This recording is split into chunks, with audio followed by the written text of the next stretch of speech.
j'espère que vous allez bien. Aujourd'hui, nous allons voir quelque chose un peu différent de ce qu'on voit sur la chaîne.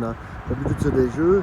Ici, ce n'est pas un jeu, c'est un monument historique de la Belgique et qui met en mémoire comme quoi que pendant la guerre, il y a eu des gens qui ont eu le courage de se battre jusqu'à la fin de la guerre pour les Belges qui étaient jusqu'au 29 mai.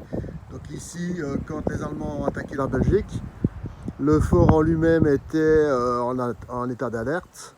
Ils ont commencé à bombarder avec des pièces de 75 sur des routes qui étaient empruntées par les Allemands. Et puis après, les Allemands ont cerclé le fort pour commencer à faire le siège. Le fort était super bien protégé. Les Allemands ont perdu beaucoup d'hommes ici, mais le fort ne s'est jamais rendu. C'est un des rares forts belges qui a résisté jusqu'à la fin de la guerre, donc jusqu'au 29 mai 1940. Puisqu'après, la guerre a été arrêtée sur la capitulation de la Belgique et le départ du gouvernement belge en Angleterre, sauf le roi qui restait en Belgique par solidarité pour le peuple belge. Là, on rentre dans notre contexte et maintenant, on va vous montrer. Voilà, ici c'est une vue que vous avez du fort. Je vais un peu avancer, zoomer.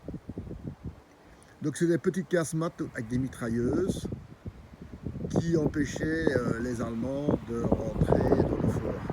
Donc ici, nous allons emprunter le chemin d'entrée. Donc ici, il faut bien se mettre dans l'idée comme quoi le fort servait le système d'arrêt, donc il n'était pas en... Regardez, ici il y a une casse-mat, et ici vous avez l'entrée. Donc évidemment ici l'entrée était protégée par des mitrailleuses. Donc vous voyez, là au fond, vous voyez d'autres mitrailleuses. Je vais monter sur... donc ici il y avait des pièces pour arrêter. Ça vous voyez les pièces là, ça ce sont les pièces qui servaient pour arrêter les chars à rentrer dans le fort. Pas ces pièces-ci, hein. Et encore là, je ne suis même pas encore sûr. Peut-être bien que oui, peut-être bien que non, mais enfin bref.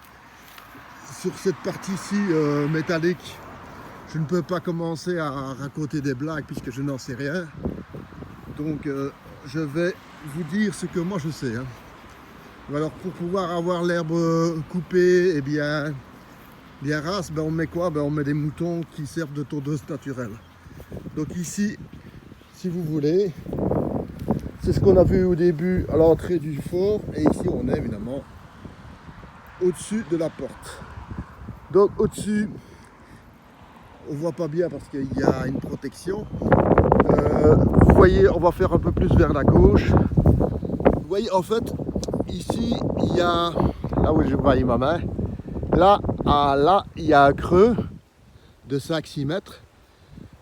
Et là, ça servait de système anti-char et en plus empêchait les hommes de rentrer à fond la caisse dans le fort. Donc c'est qu'ils ont complètement arrêté sur le système du fort. Donc si vous voulez, ici le système était conçu de telle manière qu'aucun véhicule ne puisse s'approcher du fort.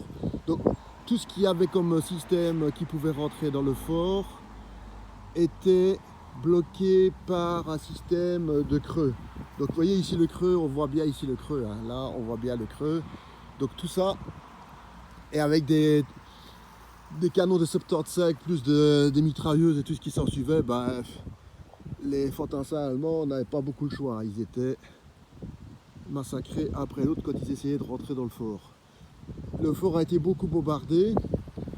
Il y a eu une casse-mat ou deux qui ont même été détruites, malheureusement. Et malgré ça, ils se sont battus pendant 19 jours. Vous imaginez, pendant 19 jours, les Allemands, ils n'ont pas arrêté d'attaquer. Hein. Ils n'ont pas resté comme ça, salut les copains. Donc, et aussi, tout ce fort-ci, sur la frontière belge, c'est le début au niveau de l'Allemagne. Ça veut dire qu'au bout de 3 à 4 jours, le fort a été complètement isolé et les soldats se sont battus complètement isolés des restes de la troupe belge, en ne sachant pas si oui ou non ils allaient être secourus ou aidés ou n'importe quoi. Donc pendant 19 jours, ils se sont battus sans savoir vraiment ce qui se passait autour d'eux, parce que les communications n'étaient pas comme maintenant, avec donc pas aussi sophistiquées. Donc les tourelles, c'est des tourelles en acier. Voilà, c'est des tourelles en acier. Voilà. Dont certaines étaient comme celle-ci par exemple, vous voyez, voilà. Celle-ci, elle pouvait être relevée. Donc si vous voulez, pour tirer, elle se relevait, et s'il y avait un tir d'artillerie, ben, elle se remettait en bas pour ne pas être touchée. Donc c'était un système assez sophistiqué comme fort. La mauvaise réputation vient du fort Ebermel sur la Meuse, qui est tombé tout de suite. Le fort était beaucoup plus grand que celui-ci. Ceci, c'est un petit fort. Donc les planeurs, on peut atterrir sur le fort sur la Meuse et détruire avec des charges creuses les tourelles. Ici, c'est pas possible parce que la surface du fort n'est pas assez grande et le système n'est pas assez plat pour qu'il puisse se poser. Donc ici, les planeurs n'ont pas joué leur rôle d'attaque. Et le fort a résisté. Donc les forts Boche étaient capables de résister, mais le problème, c'est qu'ils devaient mettre des grilles anti-avions sur les forts. Un manque d'initiative de la part de certains officiers supérieurs qui n'ont pas réalisé qu'on pouvait atterrir avec des planeurs, parce qu'à l'époque, c'était pas possible, soi-disant, mais les Allemands l'ont fait. Donc voilà. Donc sinon, le fort Boche en lui-même est un fort qui a joué son rôle en tant que défense de la Belgique. Maintenant, tout système survit par rapport au système principal. Si les forts mers, donc, qui étaient sur la Meuse, tombaient, les petits forts ne pouvaient rien faire. Donc il fallait que le grand fort puisse résister pour pouvoir servir de sécurité. Donc les ponts qui enjambaient la Meuse entre la Belgique et la Hollande n'ont pas été détruits correctement, et le fort a été pris par des planeurs, ce qui a fait tomber toute la zone de fortification belge d'un coup.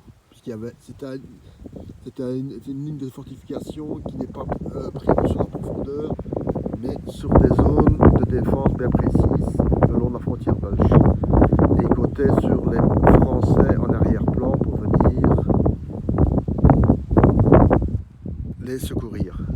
Ce qu'ils ont fait et qui a servi de percer à Sedan et la capitulation de l'armée française dans son ensemble. J'espère que ce bout d'histoire un peu long vous aura quand même plu les copains. Donc ce sont, on va dire, une petite vidéo de vacances. Un gros bisou à tous.